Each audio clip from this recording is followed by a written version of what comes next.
ስለ ፋሲካ ያለንን ግንዛቤ በእውነት የተረዳን መሆኑን ማረጋገጥ እፈልጋለሁ።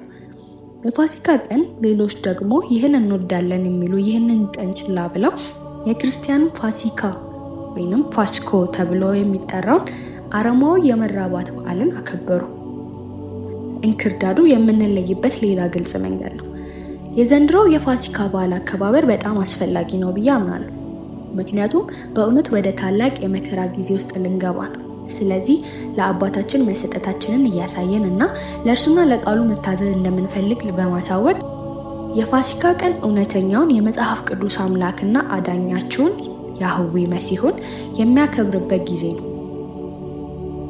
የፋሲካ ወይንም ፓስ ኦቨር ጊዜ መጽሐፍ ቅዱስ ሁልጊዜ እንድናስታውስና እንድናከብር በግልጽ የሚነግረን ጊዜ ሲሆን ፋሲካ ወይንም ኢስተርን በዚህ ወቅት ላይ በመሆናችን የፋሲካን በዓል ልናከብረውና ልናስታውሰው በቀረበው መሰረት እንደገና ልንወያይበትና አስፈላጊነቱን መፈተሽ አስፈላጊ ነው ብዬ አምናለሁ። ምክንያቱም ይህ በእውነት በብዙዎች ምክንያት የምናስታውስበት አስደናቂ ጊዜ ነው። ስለዚህ ሁላችንም ለምን እንደሆነ እንወያይ። እንጀምር። ይህ በዓል ስለምን እንደሆነ ማስታወሱ ነው በጣም አስፈላጊ። የተሰቀለው ስለዚህ ለእናንተ ከሆነ ሁሉም ነገር ስለ ያህዌ ከሆነ እንግዲህ ፋሲካን ወይንም ፓስ ኦቨርን አስታውስ። ብዙ ሰዎች የተረዱበት መንገድ ያህዌ የእስራኤልን ልጆች ከግብፅ ምርኮ ነፃ ማውጣቱ ነው። አዎ፣ በዚህ ጊዜ ውስጥ የሆነው ዋና ክስተት ነው። ነገር ግን ይህ ቀን የሚያመለክተው እስራኤልን ከባርነት ከማውጣት እጅግ የላቀ ነው። ፋሲካ ወይንም ፓስ ኦቨር ጠቃሚ የሆነው በሌሎች ሁለት ዋና ዋና ምክንያቶች ነው። አንደኛው የእስራኤል አምላክ ያህዌ ራሱን ለዓለም ሲገልጽና በአረማውያን ዓለም መንግስታት ይከበሩ ከነበሩ ጣዖት አምላኪዎች የተለየ ኃያል አምላክ እንዳለ ያሳየበት የመጀመሪያው ጊዜ ነው። ሁለቱ ደግሞ እኛን ልጆቹን ከተወለድንበት የመጨረሻው የኃጢአት ስርዓት ለማዳን አባታችን የመጨረሻው ዕቅድ ትንቢታዊ ማሳያ ነው። ይህ መታወስ ያለበት በእውነት አስደናቂና ጠቃሚ ቀን ነው። ስለዚህ ይህ ከየት እንደመጣ ሁላችንም እንድንረዳ በመጀመሪያ ይህንን የመጽሐፍ ቅዱስ ክፍል እናያለን። ወደ ዘጸአት መጽሐፍ እንመለስና ጥቂት ነገሮችን እንመርምር። 12ቱ የያዕቆብ ልጆች ቤተሰቦች በግብፅ ሳሉ ተባዙ። ፈርዖን ግብፅን ከመውሰዳቸው በፊት በባርነት ሊገዟቸው ወስኖ ስለነበረ በጣም እየበዙ ሄዱ። ግብፅ ከመጀመሪያው ባቢሎን ቀጥሎ ሁለተኛውም የዓለም ግዛት ነበረች። የሜሶፖጣሚያ መንግስት ማለት ነው። ግብፅ ብዙ አማልክትን የምታመልክ ታላቅ ጣዖት አምላኪ ነበረች። በዛን ጊዜ የታወቁት ዓለም መሪዎች ነበሩ። በዛን ጊዜ ማንም ከአማልክቶቻቸው አይበልጥም ተብሎ ይታመን ነበር።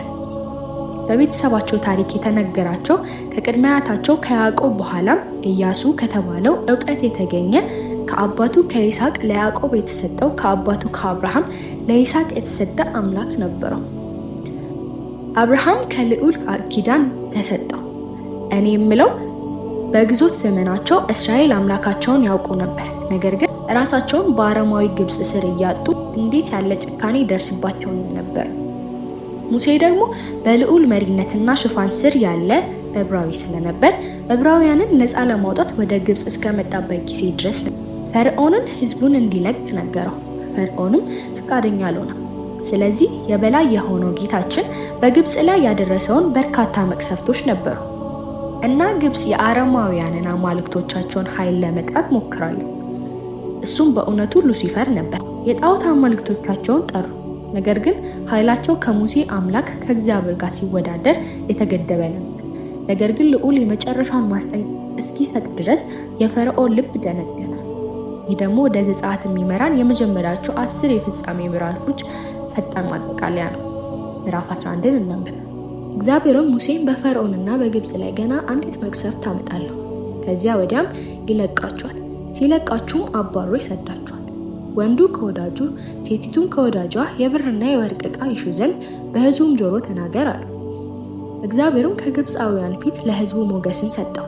ሙሴም በፈርዖን ባሪያዎችና በሕዝቡ ፊት በግብፅ አገር እጅግ የከበረ ሰው ነበር። ሙሴም አለ፣ እግዚአብሔር እንዲህ ይላል፣ በእኩለ ሌሊት እኔ በግብፅ መካከል እወጣለሁ። በግብፅም ሀገር ያሉ በኩር ሁሉ በዙፋኑ ከሚቀመጠው ከፈርዖን በኩር ጀምሮ በወፍጮ እግር እስካላቸው እስከ ባሪያይቱ በኩር ድረስ በከብቱም በኩር ሁሉ ይሞታል። በግብፅም ሀገር ሁሉ አስቀድሞ እንደርሱ ያልሆነ ኋላም ደግሞ የማይሆን ታላቅ ጩኸት ይሆናል። እግዚአብሔር ግን በግብፃውያንና በእስራኤል መካከል እንዲለይ እንድታውቁ በእስራኤል ልጆች መካከል ከሰው ጀምሮ እስከ እንስሳ ድረስ ውሻ ምላሱን አያንቀሳቅስባችሁ። እነዚህም ባሪያዎችህ ሁሉ አንተ ውጣ፣ የሚከተለውም ሕዝብ ሁሉ ይውጡ እያሉ ወደ እርሱ ይወርዳሉ፣ ለእኔም ይሰግዳሉ። ከዚያም በኋላ እወጣለሁ። ሙሴን በጽኑ ቁጣ ከፈርዖን ዘንድ ወጣ። እግዚአብሔርም ሙሴን ተአምራቴን በግብፅ አገር ብዙ እንዲሆን ፈርዖን አይሰማቸውም አለ። ሙሴና አሮንም እነዚህን ተአምራቶች ሁሉ በፈርዖን ፊት አደረጉ። እግዚአብሔርም የፈርዖንን ልብ አጸና፣ የእስራኤልም ልጆች ከሀገሩ አልለቀቁም። ዘጸአት ምዕራፍ 12 የፋሲካን በዓል አቋቋመ። እግዚአብሔርም ሙሴንና አሮንን በግብፅ ምድር እንዲህ ብሎ ተናገረ። ይህ ወር የወሮች መጀመሪያ ሆናችሁ የዓመቱ መጀመሪያ ወር ሆናችሁ ለእስራኤል ልጆች ሁሉ ተናገሩ በሏቸው። በዚህ ወር በ10ኛው ቀን ሰው ሁሉ ለአባቱ ቤት አንድ ጠቦት፣ ለአንድ ቤትም አንድ ጠቦት ይውሰድ። የቤቱ ሰዎች ቁጥርም ለጠቦቱ የማይበቃ ቢሆን እርሱና ለቤቱ የቀረበው ጎረቤቱ እንደ ነፍሶቻቸው ቁጥር አንድ ጠቦት ይውሰድ። እያንዳንዱም እንደሚበላው መጠን ከጠቦቱ ይካፈል። የእናንተ ጠቦት ነውር የሌለበት የ1 ዓመት ተባት ይሁን። ከበጎች ወይንም ከፍየሎች ውሰድ። በዚህም ወር እስከ 14ኛው ቀን ድረስ ጠብቁት። የእስራኤልን ማህበር ጉባኤ ሁሉ ሲመሽ ይረዱት። ከደሙም ወስደው በሚበሉት ቤት 2 መቃን ጉበኑን ይቀቡት። በእሳት የጠበሰውንም ስጋውንና ቂጣውንም እንጀራ በዚያች ሌሊት ይብሉ። ከመራራ ቅጠል ጋር ይበሉታል። ጥሬውንም በውሃው የበሰለውንም አትብሉ። ነገር ግን ከራሱ ከጭኑ ከሆድ ዕቃው ጋር በእሳት የተጠበሰውን ብሉት። ከእርሱም እስከ ጠዋት አንዳች አታስቀሩ። እስከ ጠዋትም የቀረውን በእሳት አቃጥሉት። ወገቦቻችሁን ታጥቃችሁ ጫማችሁን በእግራችሁ በትራችሁንም በእጃችሁ አድርጋችሁ እንዲህ ብሉት። ፈጥናችሁም ትበሉታላችሁ። እርሱ የእግዚአብሔር ፋሲካ ነው። ይህም ቀን መታሰቢያ ይሁናችሁ፣ ለእግዚአብሔርም በዓል ታደርጉታላችሁ። ለልጅ ልጃችሁም ሥርዓት ሆኖ ለዘላለም ታደርጉታላችሁ። 7 ቀን ቂጣ እንጀራ ትበላላችሁ። በመጀመሪያም ቀን እርሾን ከቤታችሁ ታወጣላችሁ። ከመጀመሪያውም ቀን አንስቶ እስከ 7ኛው ቀን እርሾ ያለበት እንጀራ የሚበላ ነፍስ ከእስራኤል ተለይቶ ይጥፋ። በመጀመሪያውም ቀን የተቀደሰ ጉባኤ እንዲሁም በ7ኛውም ቀን የተቀደሰ ጉባኤ ሆኖላችኋል። ከሚበላው በቀር ከእነርሱ ምንም አትሰሩ። ይህን ብቻ ታደርጉታላችሁ። በዚህም ቀን ሰራዊታችሁን ከግብፅ አገር አውጥቻለሁና የቂጣውንም በዓል ጠብቁ። እንግዲህ ይህን ቀን ለልጅ ልጃችሁ ለዘላለም ሥራ ትጠብቃላችሁ። በመጀመሪያውም ወር በ14ኛውም ቀን በመሸ ጊዜ ከወሩ እስከ 21 ቀን በመሸ ጊዜ የቂጣ እንጀራ ትበላላችሁ። 7 ቀን በቤታችሁ እርሾ አይገኝ። እርሾ ያለበትንም እንጀራ የሚበላ ነፍስ ከመጻተኛ ጀምሮ እስከ ሀገር ልጁ ድረስ ከእስራኤል ማህበር ተለይቶ ይጥፋ። እርሾ ያለበትን ምንም አትብሉ። ከቤቶቻችሁ ሁሉ ውስጥ ቂጣ እንጀራ ብሉ። ሙሴም የእስራኤልን ሽማግሌዎች ጠርቶ አላቸው፣ በየቤታችሁ ጠቦት ምረጡ፣ ወስዳችሁም ለፋሲካ አረዱት። ከሂሶጵ ቅጠልም ጭብጥ ውሰዱ። በዕቃ ውስጥም ባለው ደም ንከሩ። በዕቃውም ውስጥ ካለው ደም 2ቱንም መቃኖችና ጉበኑን እርጩ። ከእናንተም አንድ ሰው ከቤቱ ደጅ እስኪነጋ ድረስ አይውጣ፣ እግዚአብሔር ግብፃውያንን ይመታ ዘንድ ያልፋልና። ደሙንም በጉበኑ በ2ቱ መቃኖች ላይ ባየ ጊዜ እግዚአብሔር በደጁ ላይ ያልፋል። አጥፊውም ይመታችሁ ዘንድ ወደ ቤታችሁ እንዲገባ አይተውም። ለእናንተ ለልጆቻችሁም ለዘላለም ሥርዓት አድርጋችሁ ይህችን ነገር ጠብቁ። እንዲህም ይሆናል እግዚአብሔር እንደተናገረው ወደሚሰጣችሁ ሀገር በገባችሁ ጊዜ ይህንን አምልኮ ጠብቁት። እንዲህም ይሆናል ልጆቻችሁ ይህንን አምልኮ ለእናንተ ምንድን ነው ባሏችሁ ጊዜ እናንተ በግብፅ ሀገር በእስራኤል ልጆች ቤቶች ላይ አልፎ ግብፃውያንን በመታ ጊዜ ቤቶቻችንን ያዳነ የእግዚአብሔር የማለፉ መስዋዕት ይህች ናት ትሏቸዋላችሁ። ሕዝቡም ተጎነበሰ ሰገደም። የእስራኤልም ልጆች ሄዱ እንዲሁም አደረጉ። እግዚአብሔር ሙሴንና አሮንን እንዳዘዘ እንዲሁ አደረጉ። እኩለ ሌሊት በሆነ ጊዜ እግዚአብሔር በዙፋን ከተቀመጠበት ከፈርዖን በኩር ጀምሮ በግዞት እስካሉት እስከ ምርኮኞቹ በኩር ድረስ የግብፃውያንን በግብፅ ምድር የተገኘውን በኩር ሁሉ የእንስሳውንም በኩሮች ሁሉ መታ። ፈርዖንም ባሪያዎቹም ሁሉ ግብፃውያንም ሁሉ በሌሊት ተነሱ። የሞተ የሌለበት ቤት አልነበረምና በግብፅ ምድር ታላቅ ለቅሶ ሆነ። ፈርዖንም ሙሴንና አሮንን በሌሊት ጠርቶ እናንተ የእስራኤልም ልጆች ተነሱ፣ ከሕዝቤ መካከል ውጡ፣ ሂዱም እንዳላችሁም እግዚአብሔርን አገልግሉ፣ እንዳላችሁም መንጎቻችሁና ከብቶቻችሁን ውሰዱ፣ ሂዱም እኔንም ደግሞ ባርኩኝ አለ። ግብፃውያንም ፈጥነው ከምድር ይወጡ ዘንድ ሕዝቡንም ያስቸኩሏቸው ነበር፣ ሁላችንም እንሞታለን ብለዋልና። ሕዝቡም ሊጡን ሳይቦካ ተሸከመ፣ ቡሃቃውንም በልብሳቸው ጠቅልለው በትከሻቸው ተሸከሙ። የእስራኤልም ልጆች ሙሴ እንዳዘዘ አደረጉ። ከግብፃውያንም የብርና የወርቅ ዕቃ ልብስንም ለመኑ። እግዚአብሔርም ለሕዝቡ በግብፃውያን ፊት የፈለጉትን እንዲሰጣቸው ሞገስ ሰጠ። እነርሱም ግብፃውያንን በዘበዙ። የእስራኤልም ልጆች ከራምሴ ተነስተው ወደ ሱኮስ ሄዱ። ከህፃናቱም ሌላ 600,000 ሰው የሚያህል እግረኛ ነበረ። ደግሞም ሌላ ብዙ ድብልቅ ህዝብ፣ መንጎችም፣ ላሞችም፣ እጅግ ብዙ ከብቶችም ከነርሱ ጋር ወጡ። ከግብፅም ከነርሱ ጋር ያወጡት ሊጥ ጋገሩ፣ አልቦካም ነበርና ቂጣ እንጎቻ አደረጉት።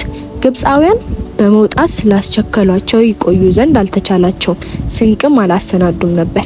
የእስራኤልም ልጆች በግብፅ ምድር የተቀመጡበት ዘመን 430 ዓመት ነው። እንዲህም ሆነ 430 ዓመት ከተፈጸመ በኋላ በዚያ ቀን እግዚአብሔር ሰራዊት ሁሉ ከግብፅ ምድር ወጣ።